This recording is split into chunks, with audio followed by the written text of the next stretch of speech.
করি যেন এমন আমল, প্রেরণা দাও আমায়, রাখিও জান্নাতে মোরে শুধু তোমার দয়ায়। আলহামদুলিল্লাহি রাব্বিল আলামিন, আসসালাতু ওয়াসসালামু আলা সাইয়্যিদিল মুরসালিন, আম্মা বা'দু, ফাউযু বিল্লাহি মিনাশ শাইতানির রাজিম, বিসমিল্লাহির রহমানির রহিম। আসসালাতু ওয়াসসালামু আলাইকা ইয়া রাসূলুল্লাহ ওয়া আলা আলিকা ওয়া আসহাবিকা ইয়া হাবিবাল্লাহ। আসসালাতু ওয়াসসালামু আলাইকা ইয়া নবিয়াল্লাহ ওয়া আলা আলিকা ওয়া আসহাবিকা ইয়া নূরাল্লাহ। মাদানী চ্যানেলের দর্শক শ্রোতা, আলহামদুলিল্লাহ আরও একবার উপস্থিত হয়েছি অনুষ্ঠান জান্নাত লাভের উপায়। যে যেখান থেকে আমাদের অনুষ্ঠান দেখছেন, দূরে কিংবা কাছে, সকল দর্শককে জানাই আন্তরিক মোবারকবাদ। নবী আকরাম সাল্লাল্লাহু তাআলা আলাইহি ওয়াসাল্লামের উপর দুরূদ শরীফ পাঠ করার অগণিত ফজিলত আর বরকতের কথা হাদিসে পাকের মধ্যে বর্ণিত রয়েছে। কেবলা শাইখে তরিকাত আমির আহলে সুন্নাত দামাত বারকাতুল আলিয়া নেকির দাওয়াত নামক কিতাবের প্রথম দিকেই একটি হাদিসে মোবারকা নকল করেন। হুজুর আকরাম সাল্লাল্লাহু তাআলা আলাইহি ওয়াসাল্লাম ইরশাদ করেন, যে ব্যক্তি আমার উপর একবার দুরূদ শরীফ পাঠ করবে, আল্লাহ তাআলা ওই ব্যক্তির উপর 10 বার রহমত নাজিল করেন এবং তার 10টি গুনাহকে মাফ করে দেন এবং জান্নাতে তার 10টি মর্যাদা বাড়িয়ে দেন। সাল্লু আলাল হাবিব সাল্লাল্লাহু তাআলা আলা মুহাম্মদ সাল্লাল্লাহু তাআলা আলাইহি ওয়াসাল্লাম। মাদানী চ্যানেলের দর্শক শ্রোতা, এই অনুষ্ঠান জান্নাত লাভের উপায়, এখানে আমরা আলহামদুলিল্লাহ বিভিন্ন নেক আমলের বিষয় নিয়ে, কখনো কোরআনে পাকের ফজিলত নিয়ে, অন্যান্য আমল সমূহ নিয়ে আমরা আলোচনা করি, যার মাধ্যমে যে আমল করে আমরা সহজে জান্নাত বা নাজাত পেতে পারি আলহামদুলিল্লাহ। আজকেও একটি খুব সুন্দর বিষয় আমরা রেখেছি, আর মোবাল্লিগের দাওয়াত ইসলামী আরমান আত্তারি ভাই আমাদের সাথে রয়েছেন। আজকে যে বিষয় নিয়ে আমরা আলোচনা করব, নেকির দাওয়াত দিব, কিছু শিখব, বিষয় হলো সূরা মুলকের তেলাওয়াতের ফজিলত। তো আজকের যে এই বিষয় আছে সূরা মুলকের তেলাওয়াতের ফজিলত, আর এই সূরা মুলক কোরআনে পাকের 29 পারায়, 29 পারা যখন আপনি ওপেন করবেন, খুলবেন, তো সূরা মুলক আপনি পেয়ে যাবেন। আর এই সূরা মুলক সর্বমোট 30টি আয়াত। আর এই সূরা মুলকের ফজিলতের কথা তো শুনবই আমরা। দাওয়াত ইসলামের মধ্যে সূরা মুলকের তেলাওয়াতের এক সংখ্যা রয়েছে আলহামদুলিল্লাহ। প্রতিদিন এই সূরা মুলক তেলাওয়াত করা হয়। সূরা মুলক এত শান শওকতওয়ালা একটি সূরা কোরআনে পাকের মধ্যে। চাঁদ দেখে এমন কোনো বর্ণনা আছে কি চাঁদ দেখে সূরা মুলকের তেলাওয়াত করলে কোনো ফজিলতের কথা যদি আমাদেরকে জানাতেন আজকে। সুবহানাল্লাহ। দাওয়াত ইসলামীর মদিনী পরিবেশে এবং যে এই হাদিসে কারিমা শুনেছে, জেনেছে, সবাই সূরা মুলকের তেলাওয়াত করে থাকে এবং প্রতিদিন ঘুমানোর পূর্বে একবার হলেও সূরা মুলকের তেলাওয়াত করে থাকে।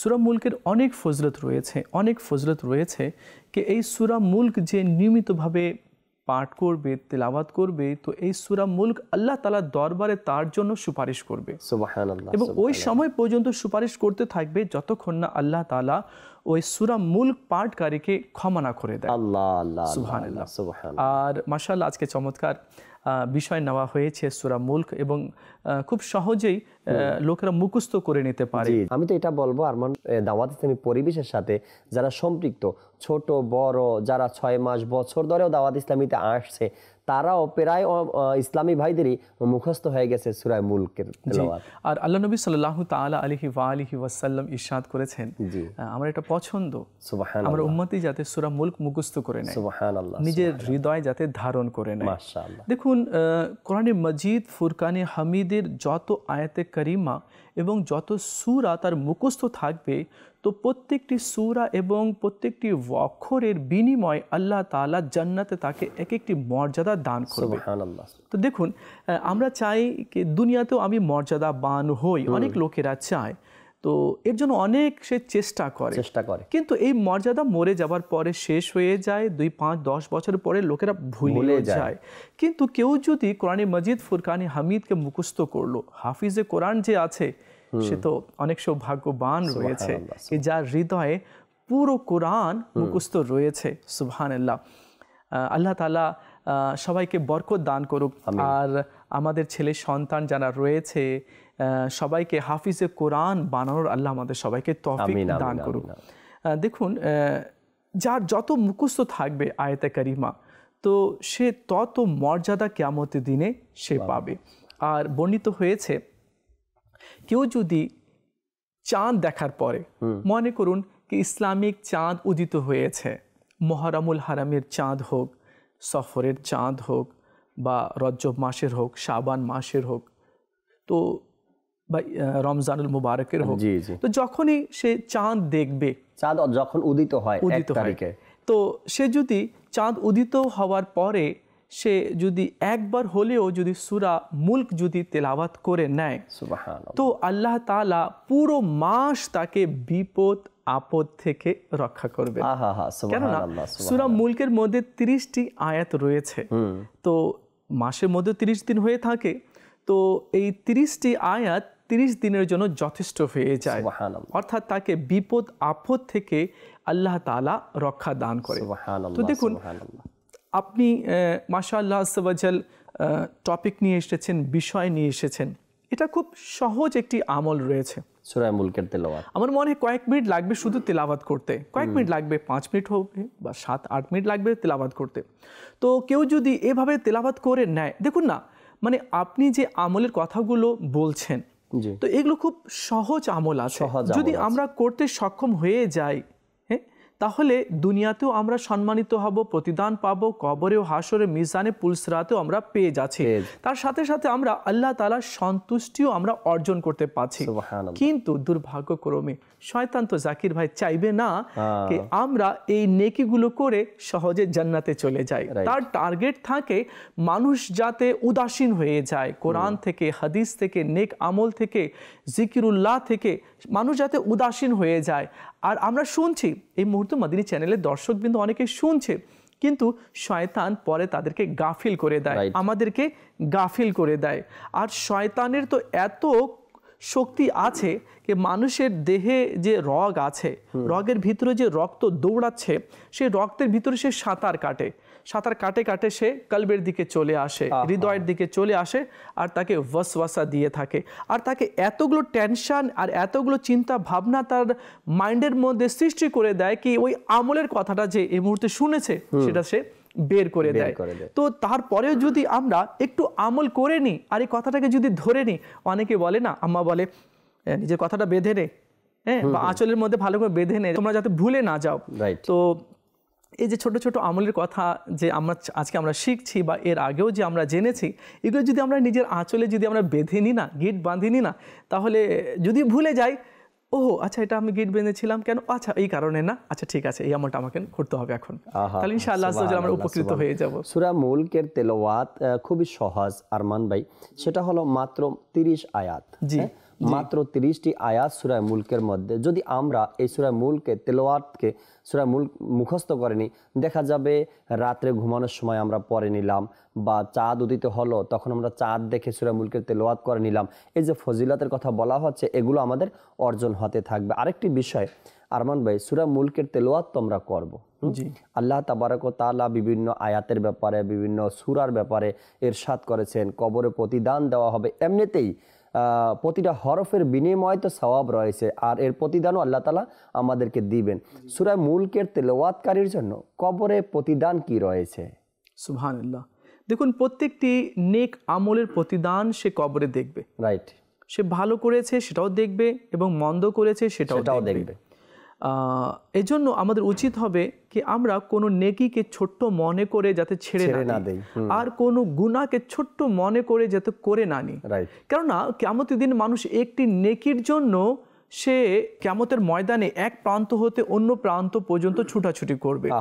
আজ আমাদের অবস্থা এমন হয়ে গেছে কি আচ্ছা ঠিক আছে কি হবে দেখা যাবে, আচ্ছা করে নি বোঝা যাবে, দেখি না কি হয়। তো ছোট্ট গুনাহও ছোট্ট মনে করে করা যাবে না। হতে পারে সে একটি ছোট্ট গুনার কারণে, মিস্টেকের কারণে সে কিয়ামতের দিনে ফেঁসে যেতে পারে। আর এমনও হতে পারে কি একটি ছোট্ট নেকি যা সে দুনিয়াতে করেছিল, তো ওই একটি নেকির কারণে সে বড় বিপদ থেকে সে বেঁচে যেতে পারে। তো এই জন্য আমরা যা আমল করছি, যা আমল করব, তো এগুলো আমরা কিয়ামতের দিনে দেখব। আচ্ছা হ্যাঁ জাকির ভাই, জান্নাতি যখন জান্নাতে প্রবেশ করবে তো কিছু জান্নাতিরা আফসোস করবে, টেনশন করবে। তো সাহাবাগণ আলিম রিদওয়ান আরজ করলেন, ইয়া রাসূলুল্লাহ সাল্লাল্লাহু আলাইহি ওয়াসাল্লাম, জান্নাতীরা আবার জান্নাতে কেন আফসোস করবে, টেনশন করবে?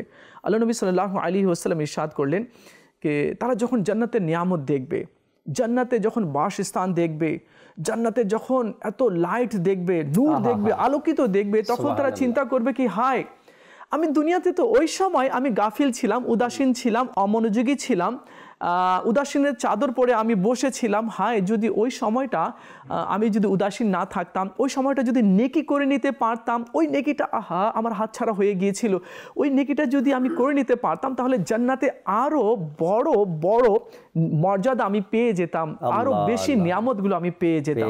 তো এই জন্য জাকির ভাই, দুনিয়াতে আমরা আছি, আমাদের টাইম আছে, আমাদের সুযোগ আছে করে নেওয়ার, কিন্তু মরার পরের আর টাইম পাওয়া যাবে না। আর মাশাআল্লাহ আযওয়াজাল মাদিনী চ্যানেল যে অনুষ্ঠান নিয়ে এসেছে জান্নাত লাভের উপায়, তো আমি দেখছি আর মাদিনী চ্যানেল দর্শকবৃন্দরাও দেখছেন কি ছোট ছোট আমলের কথা বলা হচ্ছে।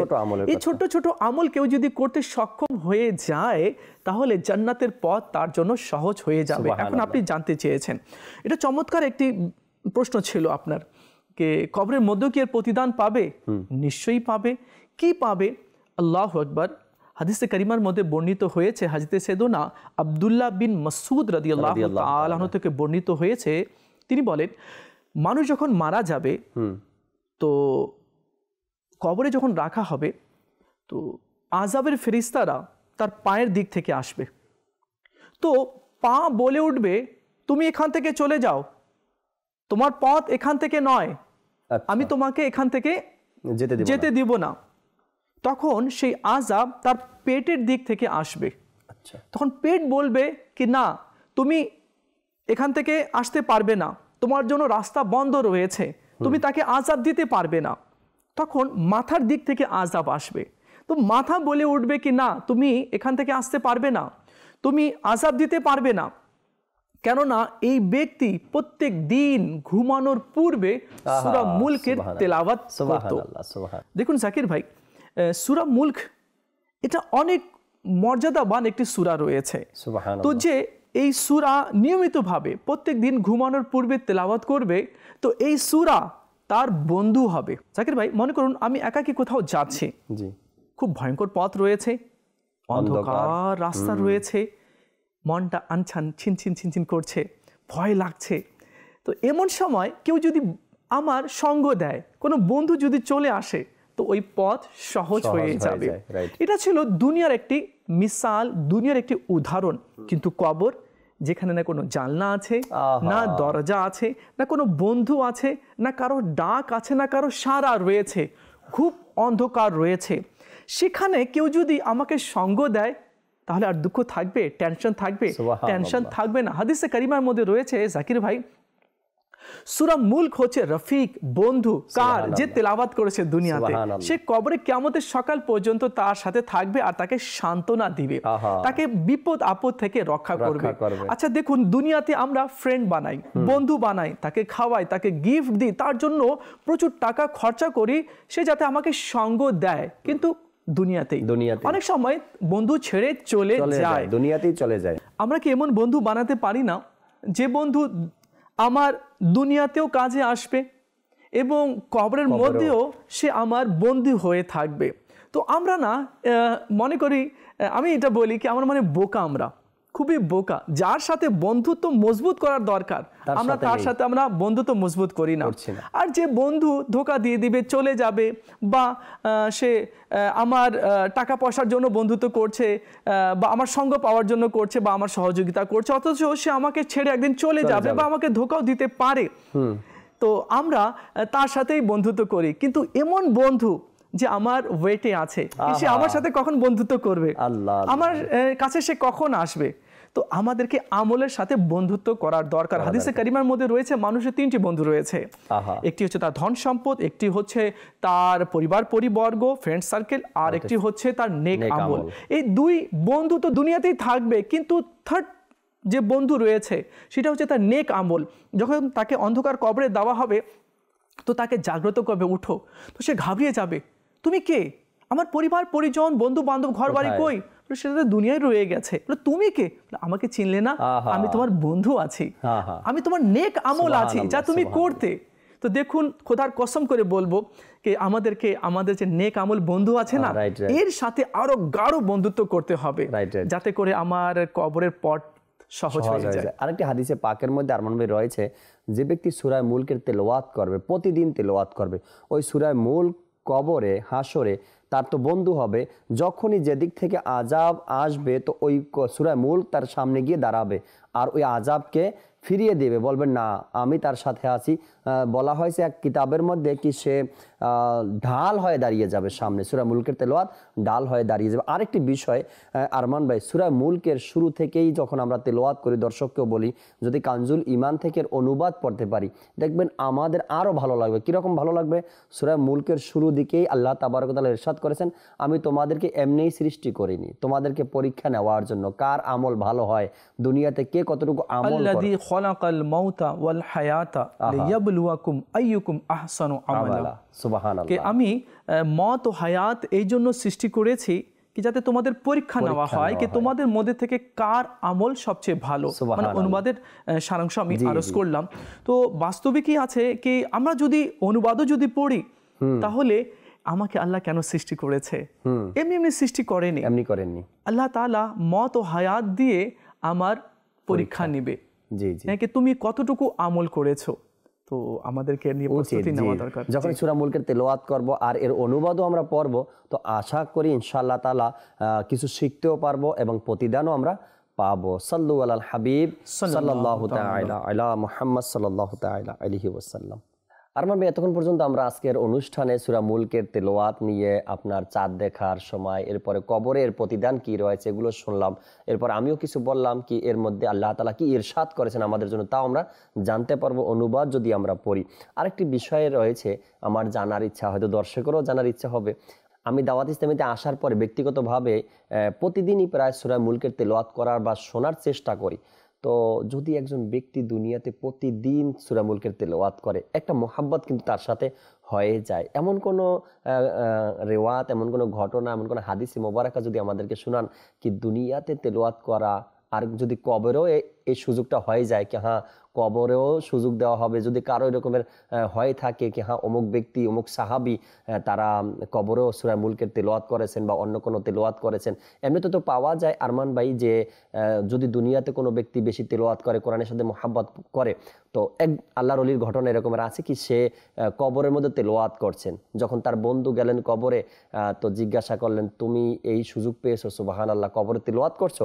তো উনি বললেন যে আমি কত হাজারবার কোরআন খতম দিয়েছি কবরে, আমার হিসাব নেই, এর প্রতিদানও আমি কিছু পাবো না, কিন্তু তুমি যে আমার তেলাওয়াত শুনে জমিনের উপর থেকে সুবহানাল্লাহ বলেছো, আমার এই তেলাওয়াতের চেয়ে তুমি বেশি প্রতিদান পাবে, সওয়াব পাবে, কেননা তুমি এখনো দুনিয়াতে জীবিত আছো। তো সূরা মুলকের ব্যাপারে এমন কোনো ঘটনা যদি জানা। সুবহানাল্লাহ, আল্লাহ তাআলা যাকে পছন্দ করে, জি, আর যে আল্লাহ তাআলাকে রাজি খুশি করতে পেরেছে, যে আল্লাহ তাআলার বন্ধু হতে পেরেছে, কারণ হাদিসে পাকের মধ্যে রয়েছে যে আল্লাহর হয়ে যায় আল্লাহ তার হয়ে যায়। তো আমাদের উচিত হবে যাতে করে আমরাও আল্লাহ পাকের নেক বান্দা হয়ে যাই। সমস্ত গুনাহ এবং যেগুলো আল্লাহ পাকের অপছন্দনীয় যেগুলো বিষয়গুলো রয়েছে সেগুলো থেকে যদি আমরা বিরত থেকে আল্লাহ তাআলার দরবারে যদি আমরা আত্মসমর্পণ করে যদি আমরা আমল করতে শুরু করে দিই, তো আল্লাহ যদি চায় তাহলে কবরের মধ্যেও সে কোরআনে পাকের তেলাওয়াত করতে পারবে। হযরতে সাইয়েদুনা আব্দুল্লাহ ইবনে আব্বাস রাদিয়াল্লাহু তাআলা আনহু থেকে বর্ণিত হয়েছে, তিনি বলেন এক সাহাবী রাসূলুল্লাহ সাল্লাল্লাহু আলাইহি ওয়াসাল্লামের নুরানি দরবারে এসে আরজ করলেন, ইয়া রাসূলুল্লাহ সাল্লাল্লাহু আলাইহি ওয়াসাল্লাম, আমি এক জায়গায় তাঁবু গাড়লাম সেখানে আরাম করার জন্য। জি, তো আমি জানতাম না কি সেখানে কবর রয়েছে। আচ্ছা, কিছুক্ষণ পরে আমি সেখান থেকে সূরা মুলকের তেলাওয়াতের আওয়াজ শুনতে পেলাম। তো আমি ঘাবড়িয়ে গেলাম, তাড়াতাড়ি সেখান থেকে আমি নিজের তাঁবুকে সরিয়ে নিলাম। তো ইয়া রাসূলুল্লাহ সাল্লাল্লাহু আলাইহি ওয়াসাল্লাম, আমি এমনটি কবর থেকে সূরা মুলকের আওয়াজ শুনতে পেরেছি। তখন রাসূলুল্লাহ সাল্লাল্লাহু আলাইহি ওয়াসাল্লাম ইরশাদ করলেন, এটা সূরা মুলক বাধা প্রদানকারী, এটা মুক্তিদাতা, যেটা তাকে কবরের আযাব থেকে নিরাপদে রেখেছে। সুবহানাল্লাহ, এটা হচ্ছে বাধা প্রদানকারী, মুক্তিদাতা, যা সূরা মুলক তাকে আযাব থেকে নিরাপদে রেখেছে। তো জাকির ভাই, যে ব্যক্তি এই কথা পছন্দ করে কি কবরের আযাব থেকে আমি রেহাই পেয়ে যাই, আমার কবরটা আলোকিত হয়ে যাক এবং কবরে যাতে আমি বন্ধু পাই, তাহলে নেক আমল থেকে বন্ধুত্ব করতে হবে। সূরা মুলক এর সাথে বন্ধুত্ব করতে হবে। হযরতে আব্দুল্লাহ ইবনে আব্বাস রাদিয়াল্লাহু তাআলা আনহু কিছু লোকদেরকে বলেন যে তোমরা সূরা মুলক তেলাওয়াত করো। সূরা মুলকের শিক্ষা নিজের ছেলে সন্তানদেরকে এবং আত্মীয় স্বজনকে, প্রতিবেশীকে শিক্ষা দাও, কেননা এই সূরা মুলক হচ্ছে বাধা প্রদানকারী। আল্লাহ তাআলার দরবারে এই সূরা মুলক ওই ব্যক্তির শাফাআত করবে আর শাফাআত করে জান্নাতে নিয়ে যাবে। সুবহানাল্লাহ, সুবহানাল্লাহ, মাশাআল্লাহ। আমি এক জায়গাতে গেলাম তো দেখলাম এক ইসলামী ভাই খুব সুন্দর করে সূরা মুলকের তেলাওয়াত গুনগুন করে তেলাওয়াত করতেছে। তো আমি তাকে জিজ্ঞাসা করলাম, আপনি কি হাফিজ সাহেব? বলুন না। কারি সাহেব? বলুন না। এত সুন্দর তেলাওয়াত আপনি কিভাবে করলেন? তো বলল, প্রতিদিন সন্ধ্যায় মাগরিবের নামাজের পরে মাদানী চ্যানেলে সূরা মুলকের তেলাওয়াত দেখানো হয়। আমি এখান থেকে দেখে দেখে শুনে শুনে এটাকে আমি মুখস্থ করে নিয়েছি। আর এত সুন্দরভাবে সে তেলাওয়াত করে আমি অবাক হয়ে গেলাম। এরপরে তার থেকেও শিক্ষা এটা কি মাদানী চ্যানেল দেখেও হয়তো বা হাজারো দর্শক সূরা মুলকের তেলাওয়াতের উপরে আমল করছি আমরা এবং মুখস্থ করার চেষ্টা করছি। দর্শকের কাছে অনুরোধ এটাই কি প্রতিদিন মাগরিবের নামাজের পরে আলহামদুলিল্লাহ মাদানী চ্যানেলের মাধ্যমে সূরা মুলকের তেলাওয়াত অনুবাদ সহকারে অনুবাদ তেলাওয়াত হয় এবং বাংলায় অনুবাদগুলো দেখানো হয়। তো আমরা প্রতিদিন মাগরিবের পরে মাদানী চ্যানেলের সামনে বসি এবং সূরা মুলকের তেলাওয়াত শুনি এবং অনুবাদগুলো আমরা ওখানে দেখি। ধীরে ধীরে আমাদের মধ্যে ইনশাআল্লাহ তাআলা মুখস্থ হয়ে যাবে সূরা মুলক এবং এর অনুবাদগুলো আমাদের জানা হয়ে যাবে। জাকির ভাই দেখুন না, মানুষ যদি চায় তো সবকিছু করতে পারবে। আল্লাহ নবী সাল্লাল্লাহু আলাইহি ওয়াসাল্লাম ইরশাদ করেছেন কি আমার এটা পছন্দ যাতে সূরা মুলকে সকলে মুখস্থ করে নেয়।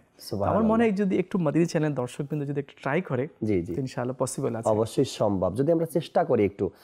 মানুষ কিন্তু হাজার হাজার কথা শুনে শুনে মুখস্থ করে নেয়, হাজার হাজার কথা শুনে মুখস্থ করে নেয়। আল্লাহ তাআলার কালাম চেষ্টা করলে তাও সম্ভব। আমরা প্রায় সময় শুনে থাকি, মাদানী চ্যানেলের মাধ্যমে দর্শক শ্রোতা শুনে থাকেন, এক একজন মুহাদ্দিসের ব্যাপারে বলা হয় কি সে 1 লক্ষ হাদিস 2 লক্ষ হাদিস মুখস্থ করে নিয়েছেন। আবার হাফিজে কোরআন যারা হয় পুরো 30 পারা কোরআনকে মুখস্থ করে নেন, 114টি সূরা মুখস্থ করে নেন, 6666টি আয়াতকে মুখস্থ করে নেন। তারাও তো চেষ্টা করেই এরপরে হাদিস মুখস্থ করেছেন, কোরআনকে মুখস্থ করেছেন। আমরাও যদি চেষ্টা করি ছোট্ট একটি সূরা মাত্র 30টি আয়াত আমরা চেষ্টা করলেও মুখস্থ করে নিতে পারবো। আল্লাহ তাবারক ওয়া তাআলা আমাদেরকে বোঝার আর আমল করার তৌফিক দান করুক। আমিন বিজাহিন নবিল আমিন সাল্লাল্লাহু তাআলা আলাইহি ওয়াসাল্লাম। আগামী পর্বে আবার নতুন একটি বিষয় নিয়ে আমরা আলোচনা করব, জান্নাত লাভের উপায়, এই অনুষ্ঠানে। ততক্ষণ পর্যন্ত মাদানী চ্যানেলের সাথেই থাকুন। সাল্লু আলাল হাবিব সাল্লাল্লাহু তাআলা আলা মুহাম্মদ সাল্লাল্লাহু তাআলা আলাইহি ওয়াসাল্লাম। করি যেন এমন আমল, প্রেরণা দাও আমায়, রাখিও জান্নাতে মোরে শুধু তোমার দয়া।